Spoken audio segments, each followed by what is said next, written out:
Lo llamaron un pequeño error cuando firmaron para quitarme mi casa. Yo lo llamé de otra manera, y el juez también. Si crees que la justicia merece ser difundida, comparte esta historia para que aquellos que sufren injusticias encuentren esperanza y fuerza. El día que me echaron de mi casa, Carlos me dio un viejo abrigo y dijo: «Qué suerte que aún no estás muerto, o tendríamos que pagar un funeral también». Ese abrigo todavía olía a naftalina y desinfectante de limón. Era el que usaba para ir al mercado durante las tormentas de arena en Jalisco. Lo habían metido en una bolsa de basura meses atrás diciendo que era demasiado vergonzoso para colgarlo junto a sus chaquetas de marca. Ahora me lo devolvían como un regalo de despedida, como si yo fuera un huésped que se había quedado demasiado tiempo. Me quedé en el porche de la casa donde había vivido durante 45 años, aferrándome a ese abrigo como la única prueba de que aún existía. El polvo empezaba a volar por todas partes. El viento azotaba mis mejillas hasta quemarlas. Apenas sentía los dedos de los pies. Carlos no esperó un adiós. Dio media vuelta, con los tacones repiqueteando en el piso de madera que yo mismo había instalado, y desapareció en la luz cálida de lo que solía ser mi sala de estar. A través de la ventana empañada vi a mi hija Ana de pie a su lado con los brazos cruzados. No estaba enojada, no estaba triste, parecía aliviada. Eso dolió más que el frío. Un vecino del otro lado de la calle me vio allí y cruzó preocupado.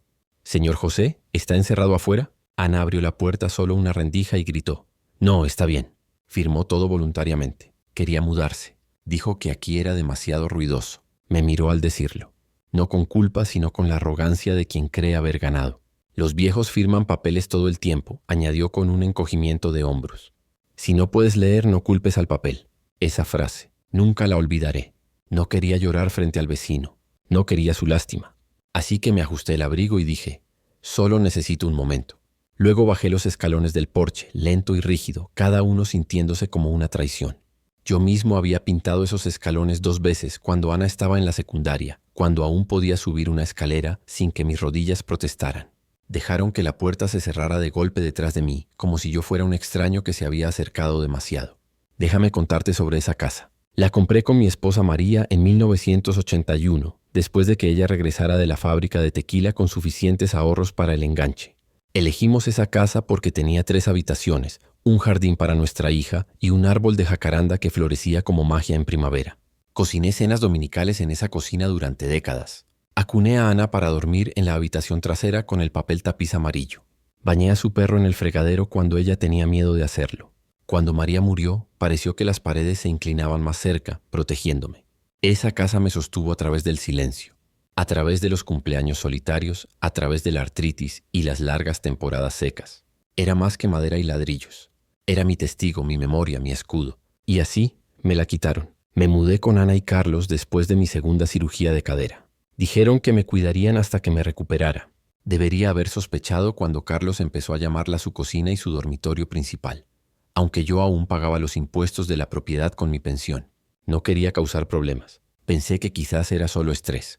Quizás necesitaban sentir control. Así que me callé. Me convencí de que era amor con una cara unkind. Pero esa mañana, de pie afuera en el frío, supe la verdad. Esperaron hasta que mi cuerpo se ralentizó y mi vista se debilitó. Eligieron su momento. Carlos me sirvió té atole mientras Ana sacaba una carpeta con documentos. Dijeron que era papeleo rutinario. Dijeron que era para el banco y que solo necesitaba firmar para actualizar los registros. Ella se rió cuando entrecerré los ojos ante la letra pequeña. «Papá, no es un contrato por tu alma, solo una firma». Firmé porque confiaba en mi hija. Ese fue mi pecado. Una semana después, mi nombre desapareció de todo. La cuenta bancaria, el buzón, la escritura. De repente, la contraseña del Wi-Fi cambió y nadie me lo dijo. Mi control remoto de la TV desapareció. Me dijeron que bajara el volumen como un huésped. Mi silla favorita fue movida al garaje. Luego vino el verdadero insulto. Carlos entró en mi habitación con una cinta métrica, midiendo para una caminadora. «Una vez que te vayas, pondremos un espacio de bienestar», dijo como si yo fuera un paquete que se entregaba, no una persona desplazada. Lo miré fijamente. Quería gritar. Quería arrancar esa estúpida cinta de sus manos manicureadas falsas y recordarle que le cambié pañales cuando tuvo esa cirugía que ahora finge que nunca ocurrió. Pero no lo hice, porque me criaron para creer que el silencio a veces es el arma más afilada. Ana convocó una reunión familiar 2 noches después. Dijo que ella y Carlos habían hablado con un consultor y decidieron que era mejor si me mudaba. «Será bueno para ti», dijo. Un nuevo comienzo. Ofrecieron llevarme a casa de un amigo. No preguntaron dónde dormiría o comería o me mantendría cálido. Y ahora, de pie en el driveway con arena en los zapatos y la traición atorada en la garganta, me di cuenta de la verdad. No cometieron un error, tomaron una decisión. Y yo estaba a punto de tomar una también. Porque a veces la venganza no necesita gritos, solo necesita recordar. Y yo recuerdo todo. Dicen que el amor de un padre es incondicional, pero olvidan, su memoria también lo es. La primera vez que Ana me miró como algo desechable, no como el hombre que la sostuvo durante 20 horas de parto, fue el día que dije no a un sueño. Vino a mí una tarde de domingo, aferrando un cuaderno espiral lleno de bocetos y números y grandes planes. Tenía esa mirada, ojos amplios, palabras rápidas, el tipo de energía que tenía antes de un gran debate en la secundaria. Papá, necesito $1.000.000 solo para empezar, dijo. Lo tengo todo planeado. Un gastropub de fusión, de la granja a la mesa con un toque mexicano. Será enorme. $1.000.000, lo dijo como si pidiera un ride al aeropuerto. Escuché cada palabra. Asentí. Incluso sonreí un poco cuando dijo que quería nombrar un sándwich en mi honor, el José. Pero cuando terminó, respiré hondo, la miré a los ojos y le dije la verdad. No puedo darte eso, Ana. No de mi pensión, no de la hipoteca, no del fondo de emergencia que tu madre y yo construimos durante 30 años. Su rostro palideció, luego enrojeció, luego algo peor, plano. «¿No crees en mí?», dijo. «Creo en ti más de lo que sabes», le dije. «Pero también creo en el alquiler y las medicinas y en no apostar todo en algo que no podemos permitirnos perder». Se fue esa noche y no llamó durante 3 semanas. Cuando finalmente lo hizo, su voz era rígida. «Solo quería decirte que lo intento de nuevo con inversores que realmente se preocupan por mi futuro». Ese fue el comienzo. Desde entonces ya no era su padre. Era una pared de ladrillos que resentía. Carlos no ayudó. Si Ana me veía como un banco fallido, Carlos me veía como una mancha en su casa de cristal. Se casó con ella en un vestido que costó más que nuestro primer auto. Luego se mudó a mi casa como a una suite de hotel. Les ofrecí el piso de arriba para empezar. Tomaron toda la casa. Nunca dijo gracias, solo correcciones. ¿Podemos reemplazar esta alfombra? Los muebles se sienten viejos. ¿Siempre usas este tipo de sal? Cosas pequeñas al principio, inofensivas, casi humorísticas. Luego empezó a etiquetar cosas en el refrigerador con sus iniciales, escondiendo el buen café, trayendo a su madre y llamándola madre frente a mí. Una vez, mientras doblaba la ropa en el sótano, lo escuché por teléfono. No me casé en la pobreza. Me casé con Ana, no con su pasado apestoso a naftalina. Se rió, yo no.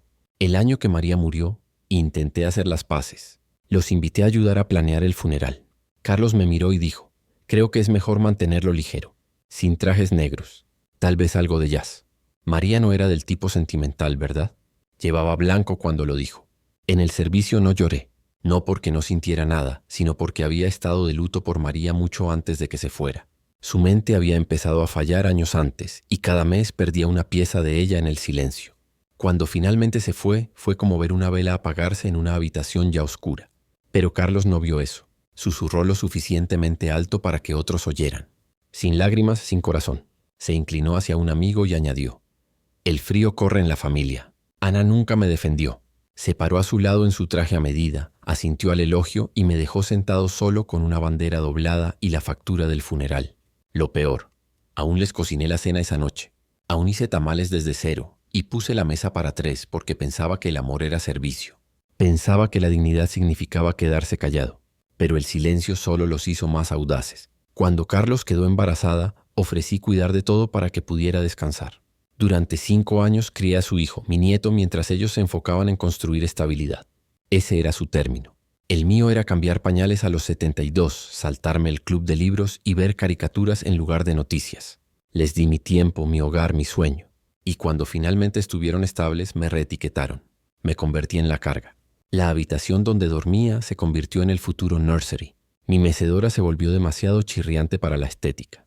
Carlos dijo medio en broma, «Pronto necesitaremos Marie Kondo la casa». Se refería a mí. Una mañana encontré un folleto de bienes raíces en el mostrador circulado en rojo. Era para una casa de inicio encantadora para jubilados, en letras gruesas. Barrio amigable para seniors, sin escaleras. Carlos sonrió cuando lo recogí. Solo algunas opciones, ya sabes, cuando estés listo para simplificar. Quería gritar, pero no lo hice. De nuevo doblé el folleto con cuidado y lo puse en mi Biblia, justo entre las páginas de Proverbios y Justicia. Pero no eran solo las grandes traiciones. Era el borrado lento. Dejaron de invitarme a cenas con sus amigos. Ana decía, va a ser ruidoso. No te gustaría. Compraron una nueva mesa de comedor con solo 6 sillas cuando solíamos tener 8. Cuando remodelaron la cocina, quitaron el gabinete donde guardaba todas mis especias y libros de cocina. Dijeron que era desorden. Dijeron que debería escribir mis recetas antes de olvidarlas. No he olvidado ni una. Pintaron sobre la pared donde Ana marcaba su altura de niña. Solo la cubrieron como si nunca hubiera pasado. Fue entonces cuando me di cuenta de que no estaban enojados conmigo. Estaban avergonzados de mí, avergonzados de dónde venían, avergonzados del hombre que lo hizo todo posible, avergonzados de los sacrificios que eran demasiado desordenados para encajar en sus vidas modernas. El mismo hombre que dio a luz en ese hospital, que pagó aparatos dentales, que cosió disfraces de Día de Muertos y compró de segunda mano para que ellos tuvieran nuevo. Ahora era un recordatorio, una falla, un fantasma. Eso es lo que Carlos me llamó una vez después de que entrara mientras reorganizaba mi armario. Te mueves demasiado silencioso, dijo.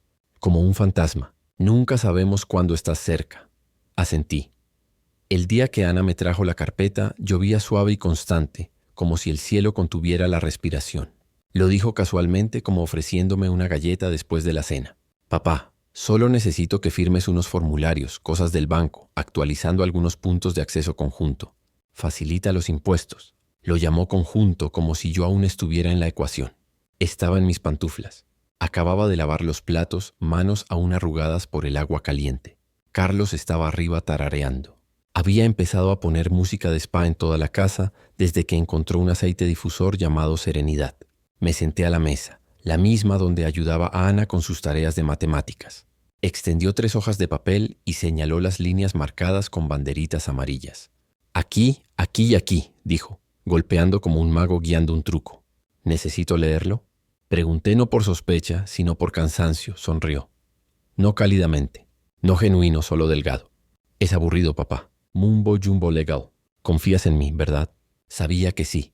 Ese era su truco. Nunca necesitaba gritar para ganar. Solo necesitaba hablar con la voz que le di, la que usaba para leerle cuentos antes de dormir. Carlos te hizo test, añadió, casi como un pensamiento posterior. Lo deslizó por la mesa como una mesera al cierre. Atol, tu favorito. Ya estaba infundido, la bolsa removida. Eso significaba que no podía ver cuán fuerte era. No podía medir cuánto tiempo había estado allí.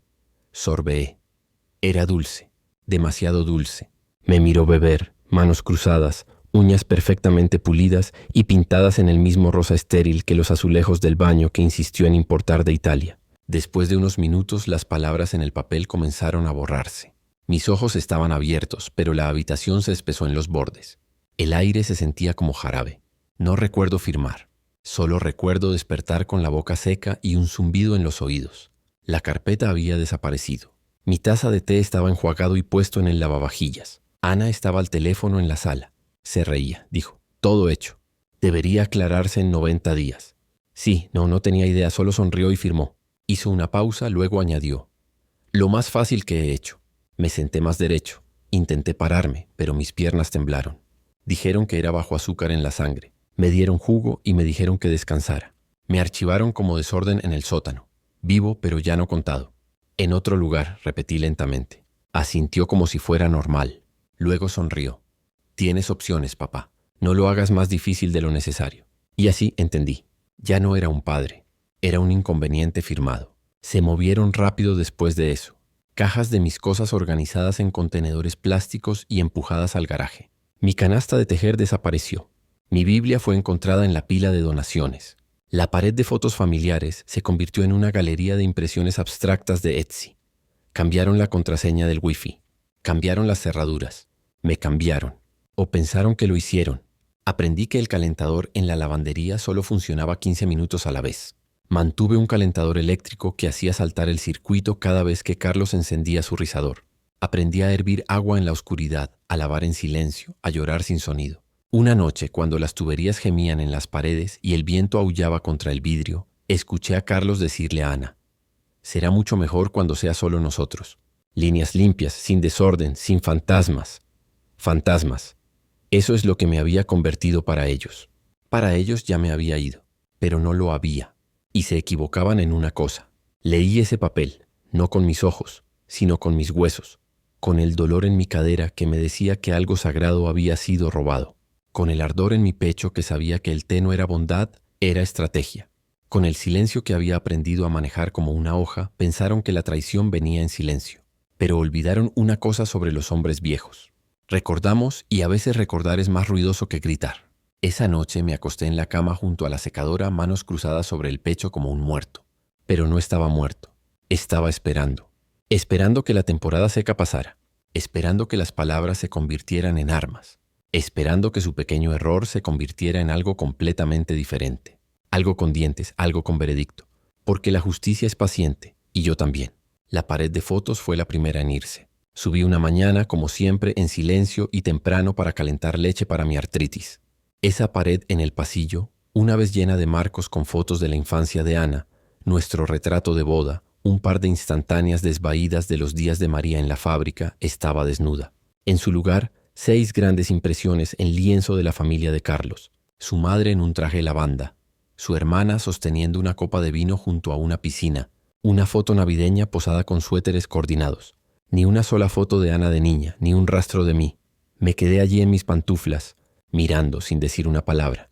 Carlos pasó con su batido matutino y captó mi mirada. No se inmutó, solo dijo: necesitábamos algo más moderno, limpio, cohesivo. Luego añadió con una sonrisa: además puedes guardar tus fotos en tu nuevo hogar. El refrigerador fue el siguiente. Limpiaron todos mis contenedores, mis sopas sobrantes, mis frascos de zanahorias encurtidas caseras, el pan de maíz que siempre hacía los domingos, y los reemplazaron con contenedores etiquetados, snacks de Ana, vitaminas de Carlos, comidas preparadas. Me dejaron un pequeño cajón de plástico marcado con J. Tenía 3 huevos duros y una caja de leche de almendras. Avísanos si necesitas algo más, dijo Carlos, pasando con su teléfono en la mano. Cuando intenté cocinar la cena una noche, me detuvo en la estufa. Oh no, dijo arrugando la nariz. Ese olor simplemente persiste, ¿no? Era estofado de pollo, el mismo estofado que Ana suplicaba cada semana en la secundaria. Agitó la mano y dijo: nos estamos cambiando a inducción. Menos grasa, más control. Reemplazaron la estufa de gas con un panel de vidrio que pitaba cada vez que lo tocaba mal. Movieron todas mis ollas a un estante alto que no podía alcanzar.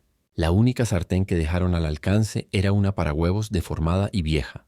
Me permitían usar el microondas, pero solo en horas no pico. Instalaron luces inteligentes.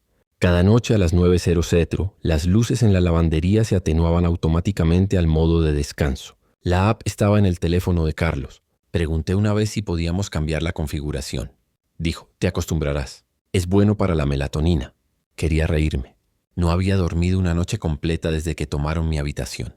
Empecé a caminar más solo para salir de la casa. Una vez resbalé en el driveway y me raspé la rodilla. Ana miró desde la ventana sorbiendo su batido de proteínas. No salió. Cuando entré sangrando, levantó la vista y dijo: debería ser más cuidadoso. Sin vendaje, sin preguntas, solo eso. Organizaron una cena la semana siguiente. Amigos de la universidad de Ana, la mayoría de los cuales conocí cuando eran granosos y quebrados y robaban cervezas de mi garaje. Ahora usaban relojes inteligentes y hablaban de cripto. Carlos hizo risotto y les dijo a todos que la casa tenía buenos huesos, pero un gusto terrible hasta que la destripamos. Alguien preguntó por mí. Oh, dijo, agitando vagamente. Aún anda por ahí. Se mantiene para sí mismo. Esa noche, cuando llegaron los invitados, Carlos entró en la lavandería sosteniendo una bufanda y un abrigo. Está lloviendo, dijo. ¿Te importaría salir un rato? Lo mantenemos solo para adultos esta noche. Parpadeé. Hace 20 grados.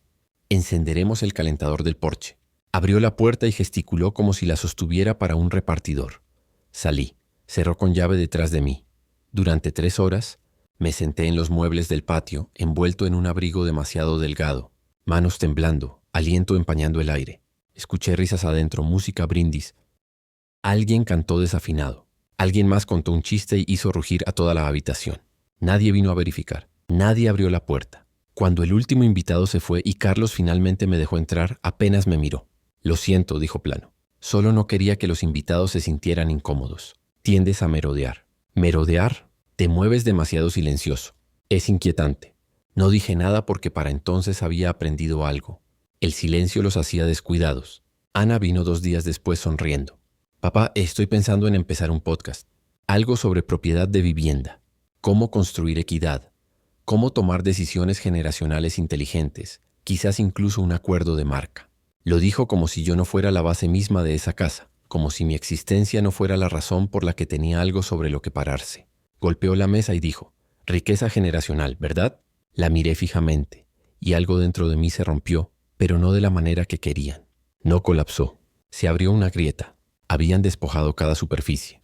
Mis fotos, mi cocina, mi nombre en la escritura. Pero no podían despojar lo que no veían. Mi memoria, mi valor, mi rabia. En la cena esa noche, Carlos lo dijo directamente. Hemos estado hablando, comenzó, cortando su filete con precisión robótica. Y sentimos que es hora de optimizar la casa. Hacerla más limpia, más brillante, menos desordenada. No me miró al decirlo. Yo era el desorden. Ana asintió. El minimalismo está de moda. Es mejor para el enfoque, añadió Carlos. Y para la claridad mental. Sin ofender, José, pero algunas de tus cosas llevan energía. Energía vieja. Miré mi plato. Me habían dado coliflor al vapor y una pechuga de pollo simple. Carlos había servido la suya con microgreens y sal marina importada. Yo solía ser quien le enseñó a cocinar. Ahora me decían que limpiara temprano y tratara de no hacer mucho ruido con los platos. Me siguió a la cocina y susurró. No quiero que mis invitados vean una sombra vieja rondando. Lo entiendes, ¿verdad? Me volví lentamente. ¿Una sombra? Inclinó la cabeza fingiendo simpatía. Aún estás aquí, pero es como si no lo estuvieras. Es triste realmente. Tal vez sea hora de encontrar un lugar donde seas visible. Ese fue el momento. No cuando quitaron mi nombre de la escritura. No cuando me empujaron al sótano. Sino cuando decidieron que ya no era humano, que era mueble, que era polvo, que era un fantasma. Las personas sin propiedad, dijo Carlos una vez, copa de vino en mano, no deberían dictar nada. Así es como funciona el mundo. Me quedé en el fregadero esa noche, el agua corriendo sobre mis manos pensando en esa frase. Las personas sin propiedad no tienen voz. Sequé mis manos, cerré el grifo y empecé a planear cómo recuperar la mía. La gente piensa que el silencio significa rendición, pero en mi mundo el silencio significa estrategia. Después de esa noche en la cocina, después de que Carlos me llamara sombra, regresé a la lavandería.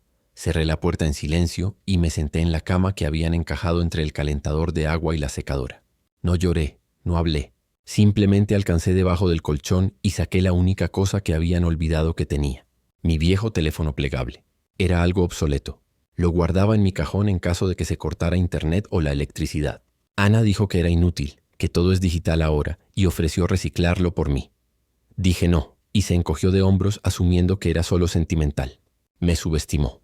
El teléfono ya no tenía servicio, pero aún encendía, y lo más importante, aún grababa audio. Esa noche, encendí la grabadora, deslicé el teléfono debajo de la canasta de lavado y lo dejé escuchar todo. La voz de Carlos resonó en el pasillo mientras se reía del viejo murciélago que aún usa suavizante de tela. La risa de Ana siguió. Se habían vuelto cómodos. Habían olvidado que escuchaba porque decidieron que ya no importaba. Perfecto. Cada noche después lo dejaba correr. Lo colocaba debajo de sillas, detrás de macetas, metido entre cojines y construí una biblioteca, un registro de la verdad que pensaban que nadie oiría. Pero las grabaciones no eran suficientes. Necesitaba prueba más fuerte que el sonido. Así que cavé en el único lugar que nunca miraron, el viejo baúl de metal debajo de las escaleras del sótano. Tenía el vestido de novia de María, los papeles militares de ella, algunas fotos familiares y un manojo de cartas atadas con cinta azul. Sabía exactamente qué buscaba. Elena Vargas. Había sido una de mis estudiantes más brillantes cuando enseñaba matemáticas de sexto grado en la escuela primaria de Guadalajara. Era aguda, pensativa y siempre hambrienta de más de lo que la clase ofrecía. Recuerdo que una vez me trajo una copia gastada de Matar a un ruiseñor y dijo: «Señor José, quiero aprender a hablar como Atticus». Lo hizo y se convirtió en abogada. 12 años atrás, después de que mi esposa muriera y empecé a preocuparme por qué pasaría con la casa si me enfermaba, Elena me ayudó a establecer un fideicomiso protector especial, uno diseñado para educadores jubilados como yo. Fue idea suya, de hecho. «Nos aseguramos de que tu propiedad esté legalmente aislada», me dijo, «para que nadie, ni siquiera la familia, pueda mover tu nombre sin consentimiento completo y un chequeo de sanidad de un médico aprobado por la corte». Firmé los documentos. Los archivamos. Guardé las copias certificadas en ese baúl donde nadie se molestaba en mirar. Abrí el sobre ahora con manos temblorosas. Aún allí, aún válido. La casa ya no estaba a mi nombre en papel, pero el fideicomiso sí, y mientras pudiera probar que la transferencia de firma fue coercitiva, fraudulenta o obtenida sin capacidad plena, esa casa aún era mía a los ojos de la ley. Llamé a Elena la mañana siguiente desde el teléfono de la biblioteca local. Contestó al segundo timbre. «José Ramírez», dijo, su voz rica y calmada. Me ahogué. «¿Me recuerdas?» «Eres la razón por la que pasé el examen de abogacía», dijo. Cada vez que quería renunciar, oía tu voz en mi cabeza diciendo, termina lo que empiezas. Sonreí y por primera vez en meses me sentí visto. Nos encontramos esa tarde en un café a 30 millas de distancia, lo suficientemente lejos para que Ana y Carlos nunca entraran. Lo expuse todo. Las grabaciones, la carpeta, el papeleo falso, el incidente del té, el desalojo y finalmente el documento del fideicomiso aún sellado con su sello oficial. Elena lo leyó todo sin interrumpir. Cuando terminó se recostó, juntó los dedos y dijo, «Ana no sabía de esto, ¿verdad?» «No», dije. «Y no sabe que yo sé». Sonrió, una sonrisa lenta y tranquila. «Bien», dijo. «Entonces tenemos el elemento sorpresa». Hice una pausa. «Hay una cosa más que deberías saber». Levantó una ceja. «Ana», dije, «estuvo casada antes, brevemente». «Lo sé», dijo. «Conmigo», parpadeé. Elena rió suavemente. «No duró mucho. Me dejó después de 6 meses. Dijo que quería a alguien que pensara más grande». Traducción. Alguien con una cuenta bancaria más grande. Nunca se molestó en aprender lo que estaba construyendo. Dijo que eras demasiado provinciano, susurré. Lo era, dijo, hasta que dejé de escucharla. La miré y algo cambió entre nosotros. No romance, no nostalgia, sino un entendimiento compartido de lo que significa ser descartado y subestimado. Se inclinó hacia adelante. Esto es lo que haremos. Reunimos más evidencia, construimos una línea de tiempo, registros médicos probando tu aptitud mental, testigos, vecinos, amigos. Luego, cuando sea el momento adecuado, presentamos una acción de título quieto y solicitamos una orden judicial. Hizo una pausa. Y luego les dejamos aprender cómo se siente ser borrado. Fue la primera vez en meses que me sentí como José de nuevo. No papá, no el viejo en el sótano, no la sombra, solo yo. Durante las siguientes 2 semanas documenté todo. La voz de Carlos burlándose de mí. La admisión de Ana de que no tenía idea de lo que firmó. Incluso una conversación donde bromeaban sobre lo fácil que era manipularme. «Está tan desesperado por pertenecer», dijo Ana. «Es como robar dulces a un santo». Lo guardé todo. Hice un chequeo físico completo. Buen estado de salud, mente aguda, diagnóstico claro. Mi vecino, bendito sea, escribió una declaración diciendo que los había visto echarme. Los oyó llamarme peso muerto. Y todo el tiempo seguí sonriendo en la mesa del desayuno, seguí lavando platos, seguí asintiendo a sus conversaciones como si nada estuviera mal. Hasta una noche, Ana dijo, «¿Sabes, papá? Si querías desaparecer tanto, deberías haber dejado la puerta abierta». Me puse de pie, la miré a los ojos y por primera vez en meses dije, «Tienes razón, Ana. Debería haberlo hecho». Luego caminé hacia la puerta, la abrí de par en par y dejé entrar el viento frío. No para mí, sino para lo que venía después porque pensaban que había desaparecido. Pero solo estaba recolectando y pronto todo lo que robaron volvería a casa. Para mí, el mejor arma es fingir que no tienes una. Esa semana me volví olvidadizo, o al menos eso pensaron. Hice preguntas de las que ya sabía las respuestas. Miré las paredes como perdido. Dejé que mi té se enfriara y dije cosas como, «Oh cielos, olvidé el día de nuevo». Carlos lo amó. Le dijo a Ana que me estaba deteriorando más rápido ahora y empezó a googlear instalaciones de vida asistida entre clases de pilates. Lo oí por teléfono una noche. «Es hora. Ni siquiera sabe dónde está el microondas». Gracioso. Había escondido el manual del microondas en su tubo de esterilla de yoga el día anterior. Todo era intencional. Puse la trampa un miércoles por la mañana mientras Ana hacía su presupuesto semanal en la sala de sol. Le llevé un vaso de agua y me senté frente a ella, agujas de tejer en mano. «Ana», pregunté dulcemente, «¿cómo tú y Carlos hicieron que mi nombre desapareciera tan rápido?» Levantó la vista sorprendida, luego sonrió con sorna. «Bueno», dijo cerrando su laptop, «tuvimos ayuda. Ese amigo de Carlos, Tomás, está en bienes raíces. Nos guió por todo. Simple». «Oh», dije asintiendo. Pensé que las escrituras tardaban más. «Solo si haces demasiadas preguntas», dijo. «La mayoría solo firma», musité. «Como yo». Inclinó la cabeza, ojos entrecerrados. «Exactamente». Esa tarde me senté con Ana en la cocina, sorbiendo café débil de una taza astillada. «Ana», dije, «¿recuerdas ese papeleo, la cosa del banco?» Miró su teléfono. «¿Sí qué?» «Todos esos banderitas amarillas pequeñas. ¿Cómo quitaron mi nombre tan rápido?» Se rió. «Vamos, papá. Ni siquiera lo leíste. Fue como robar dulces a un bebé. O a un abuelo», añadí sonriendo. Se rió más fuerte. «Exactamente. Grabé toda esa conversación. El teléfono estaba metido en el cajón de toallas, sostenido por salvamanteles, claro como el día. Al día siguiente subí la actuación. Entré en la cocina, miré el refrigerador y pregunté, «¿Aún vivo aquí?» Ana me miró como a un gato callejero. «Estás en la lavandería, José». «No, quiero decir, ¿mi nombre aún está en la casa?» No dudó. «No», Pero no te preocupes, fue solo un pequeño error. Todos firman algo que lamentan. Realmente lo dijo, un pequeño error. Era la línea que necesitaba, el título de la obra, el estandarte bajo el cual su imperio se derrumbaría. Me excusé al baño y envié un mensaje a Elena desde el viejo teléfono plegable. Lo tengo. Confesión completa. Enviaré archivos esta noche. Respondió al instante. Eres brillante. De vuelta en la lavandería, copié todas las grabaciones en una unidad flash que guardaba escondida dentro de una Biblia huecada en el estante. La ironía era casi pecaminosa. El capítulo donde vivía. Proverbios. Cada noche le enviaba por correo electrónico a Elena 2 archivos a la vez etiquetados limpiamente. Fecha, hora, asunto. Construyó el caso como una catedral. Lento, fuerte, sagrado. Una mañana encontré a Ana en el espejo depilándose las cejas. Me detuve en la puerta y dije: «Espero que nunca pierdas tu reflejo», se burló. «¿Qué clase de comentario fantasmagórico es ese?» Solo pensando, dije. Algunas personas miran al espejo y solo ven lo que tomaron, no de quién lo tomaron. Volvió a depilarse sin inmutarse. La gota que colmó el vaso vino cuando intentaron vender la casa. Escuché la llamada a través de la ventilación en la lavandería. Ana hablaba con un agente inmobiliario. «Sí», dijo. «El papeleo está limpio. Ya sacamos al viejo, solo esperando al equipo de staging». Al día siguiente los confronté en la cena. Esperé hasta el postre, pudines sin azúcar, porque Ana dijo que no se me podía confiar con azúcar real. Pelé el mío lentamente, di un bocado y dije: «¿Están vendiendo la casa?». Ana se congeló. Carlos no, sonrió. «Estamos explorando opciones», asentí. «¿Y a dónde iré yo?». Ana se encogió de hombros. «Te ayudaremos a transitar. Tal vez Pino Verde. Tienen buenas reseñas». «Sí, mejor de lo que piensas». Dije: «¿Me dejarán llevar mis fotos? ¿Mis libros?». Carlos se rió. «Es un hogar de retiro, José, no exilio». «Exilio», repetí. «Es una palabra fuerte». «Estás siendo dramático», dijo. «No es como si te echáramos. Acordaste todo». «Cierto», dije, empujando la taza vacía. «Solo papeleo, solo una firma, solo un error». Ana asintió. «Exactamente».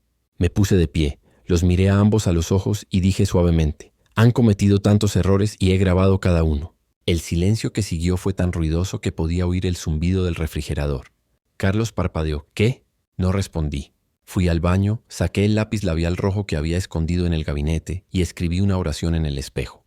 La ley no protege a los amables, pero los amables aún pueden usar la ley. Luego empacé mi bolsa. 3 conjuntos, mi Biblia, mi unidad flash y el abrigo que Carlos me dio el día que me echaron. Esta vez salí por mi cuenta. Esta vez cerré la puerta detrás de mí. Esta vez sonreí porque la siguiente puerta que se abriría no sería la de ellos. Sería un tribunal y no serían ellos los que escribieran en espejos. Serían ellos los que mirarían en ellos preguntándose cuándo exactamente todo se les escapó. El tribunal estaba más frío de lo que esperaba. No frío como la lluvia afuera, sino estéril, pesado como una habitación llena de viejos secretos esperando ser abiertos. Llevaba mi abrigo de domingo, el que María me dio en nuestro 30 aniversario, un poco ajustado en los hombros ahora, pero el azul profundo aún resistía. Lo cepillé antes de entrar. Elena ya estaba dentro preparando la evidencia, calmada, aguda y legible. Me saludó con un asentimiento sin palabras. Ya habíamos dicho todo lo necesario. Al otro lado del pasillo, Ana se sentaba rígida en un traje gris demasiado nuevo para su personalidad. Carlos a su lado, tacones demasiado altos, color de labios demasiado brillante para un tribunal. Escaneó la habitación casual al principio, luego se congeló cuando sus ojos aterrizaron en Elena. Vi el impacto. Se puso pálida, luego rosada, luego pálida de nuevo. «Elena», dijo medio bajo su aliento. La miró exactamente 2 segundos y luego se giró, dándole nada. El juez entró. Juan López, cabello plateado, gafas negras, voz como grava envuelta en seda. Tomó asiento, ajustó su toga y miró alrededor. «Comencemos», dijo. Empezó con documentos. Elena pasó por el fideicomiso primero, firmado, atestiguado, fechado 12 años atrás. Explicó la cláusula que hacía inválida cualquier transferencia posterior de escritura a menos que fuera aprobada por una autoridad médica y el fiduciario original, yo. Luego sacó los informes médicos. Sin signos de demencia, sin deterioro, físicamente débil pero cognitivamente agudo. Lo dijo como un bisturí, rápido y limpio. Luego vinieron las grabaciones. Reprodujo fragmentos uno por uno. Ana riendo. Ni siquiera lo leyó. Como robar dulces a un bebé. Carlos. Un error seguro, pero esa casa se desperdiciaba en él. Más clips, más verdad fría. Cada uno un clavo en el ataúd que habían construido para sí mismos. Ana se retorció en su asiento. Carlos intentó susurrarle algo, pero ella apartó su mano. La habitación estaba en silencio. Finalmente, Elena se volvió hacia mí. «Señor Ramírez», dijo, «¿hay algo que desee decir?» Me puse de pie. Mis rodillas dolían. Mi espina crujía. Pero me puse de pie y saqué un pequeño papel doblado de mi bolsillo de abrigo. «¿Sí?», dije. El juez López asintió. «Esto», dije, «es una carta de mi esposa, María Ramírez, escrita 2 meses antes de morir». Lo desdoblé con cuidado y leí. «Si algo me pasa antes de que el buen señor te llame a casa, quiero que guardes la casa. Es tuya, José. La hiciste un hogar mucho antes de que yo ganara la escritura. Nunca te lo dije lo suficiente, pero todo lo construí porque sabía que lo protegerías. No confío en nadie más, ni siquiera en Ana si se pone demasiado lista. Aférrate a ella, porque si alguien merece un lugar para sentarse cuando está cansado, eres tú». Mi voz no se quebró, ni una vez. Doblé la carta, la guardé de nuevo en mi bolsillo. El juez López miró el escritorio por un momento. Luego habló. «El señor José Ramírez no cometió un error», dijo lentamente, deliberadamente. «Fue engañado, manipulado, drogado, aislado y despojado de su dignidad». Se volvió hacia Ana y Carlos. «Esto no fue confusión, no fue mala comunicación, no fue un pequeño error, como lo describieron elocuentemente en varias ocasiones». Se inclinó hacia adelante. «Esto fue fraude calculado, un intento deliberado de borrar a un hombre de su propia vida». Carlos abrió la boca, pero el juez López levantó una mano. «No quiero oír de ti. Tendrás tiempo para hablar con tu junta de ética pronto». La habitación se quedó quieta de nuevo. Golpeó el mazo una vez. «Mi fallo es el siguiente. La transferencia de escritura es nula y sin efecto. Todos los derechos revierten al señor José Ramírez inmediatamente. La señora Ana Ramírez es despojada de cualquier autoridad gerencial sobre dicha propiedad por no menos de 3 años pendiente de revisión adicional». La boca de Ana se abrió. El juez continuó. «Señor Carlos Ramírez, su involucramiento constituye una brecha en la integridad profesional. Su licencia en bienes raíces será suspendida indefinidamente y su nombre será sometido a revisión pública en todas las redes de la industria afiliadas». Carlos jadeó. «No puedes». El juez López lo cortó. «Puedo y lo he hecho». Se volvió hacia mí una vez más. «Y señor Ramírez», dijo, su tono suavizándose, «lamento que esto te haya pasado, pero no lamento que seas tú quien enseñe la lección». Y eso fue todo. Más o abajo, caso cerrado. Mientras salía del tribunal, abrigo abotonado alto y cabeza más alta, Carlos se paró en el pasillo, demasiado aturdido para llorar. Ana se apoyó en la pared, sudando a través de su traje. Ninguno me miró. No me importó. No necesitaba sus ojos. Tenía la ley, y por una vez la ley me tenía. No me mudé de vuelta a la casa. Podría haberlo hecho. El tribunal la hizo mía de nuevo, justo y cuadrado. Cambiaron las cerraduras. Corrigieron la escritura. Ana y Carlos fueron prohibidos de poner un pie en la propiedad, pero no regresé allí a vivir. Algunas paredes guardan más que recuerdos. Algunos pisos aún hacen eco con silencios que cortan más profundo que el ruido. Y había pasado demasiadas noches en esa lavandería susurrando mi fuerza de vuelta a la existencia para dormir bajo ese techo de nuevo. Así que en cambio convertí la casa en algo más. La llamé Casa Segunda. Un lugar seguro para hombres como yo, ancianos, viudos, cuidadores, hombres que habían dado todo y se quedaron con nada. Hombres olvidados por sus hijos o estafados de su paz o simplemente demasiado cansados para pelear una palabra cruel más en una mesa de acción de gracias. La primera noche teníamos 3 camas listas. Al final del mes teníamos 12 hombres durmiendo en habitaciones que una vez pretendían borrarme. Cocinábamos juntos, limpiábamos juntos, compartíamos nuestras pastillas y dolores y historias como canciones antiguas. Nadie estaba a cargo. Nadie era solo un huésped. Era nuestro hogar. Cada último sábado del mes organizábamos una reunión llamada Cuentos de los Padres Olvidados. Poníamos sillas en el jardín delantero cuando el clima era amable. Hacíamos limonada y pastel de café e invitábamos a cualquiera que quisiera escuchar. Y hablábamos uno por uno. Suave al principio, pero con claridad creciente contábamos nuestras historias. Un hombre llamado Bernardo habló de criar 6 hijos, que ahora solo envían textos de cumpleaños. Carlos, otro, había firmado su auto a su nieto por razones de seguro y no lo había visto desde entonces. Miguel había vivido en un sótano durante 7 años antes de que el vecino de su hija llamara a un trabajador social. Cada historia se sentía como la mía, y sin embargo cada historia me recordaba cuántos éramos. Un día, un periodista del Guadalajara Herald vino. Pensé que solo era curioso, pero una semana después, allí estaba en la prensa, portada. Perdió su casa por traición. Luego la devolvió a los hombres traicionados por la sangre. Entrevistaron a algunos de los hombres, tomaron fotos de los rosales que había replantado. Grabaron video de nosotros cantando himnos antiguos en la cocina. y bajo una foto gran angular de nuestro porche me citaron. No es venganza, es reclamación. Hice tallar esa línea en una placa de madera. Pero la declaración real, la que hizo que la boca de Ana se torciera cuando la vio en el periódico, fue un letrero de bronce que colgué en la puerta principal. Decía: esta es la casa de la memoria. Los ingratos no pueden entrar. Recibimos postales después de eso desde tan lejos como Oregón. Hombres escribiendo cosas como: pensé que era el único. ¿Puedo visitar aunque no tenga nada dejado? Tu historia me salvó. Guardé cada tarjeta en una caja etiquetada prueba. Se sienta donde solía estar la TV de Ana. A veces me siento en el viejo columpio del porche, finalmente arreglado, y pienso en qué habría pasado si me hubiera quedado callado, si hubiera creído su versión de mi valor, si hubiera confundido el silencio con seguridad y firmado mi vida con la misma confianza ciega en la que dependían.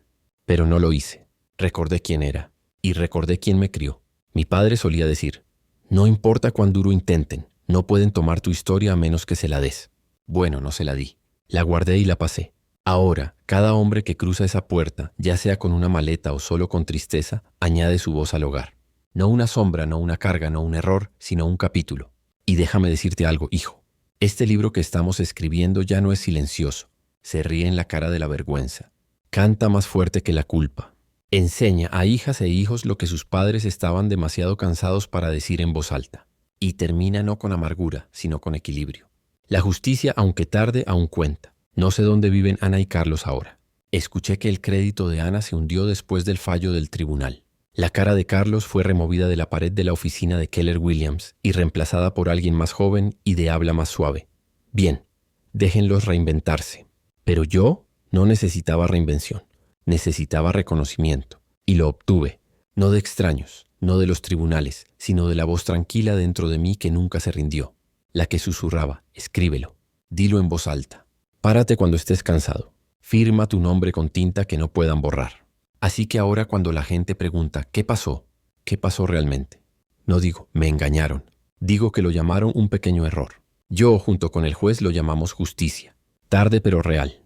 Luego les ofrezco café porque la casa ahora huele a seguridad, porque aún recuerdo cada palabra, porque aún estoy aquí y esta vez nadie me envía lejos. De esta historia aprendemos que la justicia no siempre llega rápido, pero con paciencia y memoria aguda llegará. El mensaje que quiero transmitir: no dejes que la traición te silencie. Úsala para construir fuerza, no solo para ti mismo, sino para otros que sufren. La memoria es el arma más poderosa, y cuando los ancianos hablan, el mundo escuchará y cambiará.